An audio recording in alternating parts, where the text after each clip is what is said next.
Ila jamani, tusemeni ukweli, Ahmed Ally kashindikana kwenye ubunifu. Tusemeni tu ule ukweli.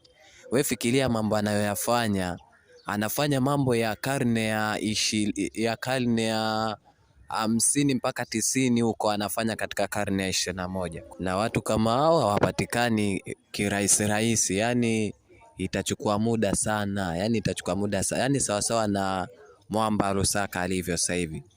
Kuja kumpata tena sio leo wala kesho, itachukua karne karibia 50 huko ndo anaweza akaja kutokea kama yeye, na sio rahisi, na anaweza isitokee kabisa. Na ndo kwa Ahmed Ally inaweza ikapita karibia miaka 200 ndo atakuja tena kutokea au asitokee kabisa. Kwa hiyo wana Simba, Mungu katupa hazina hii, inatakiwa tuilinde, na ikiwezekana sanamu lake lijengwe pale Msimbazi B, katika stendi ya mabasi ya mwendokasi pale.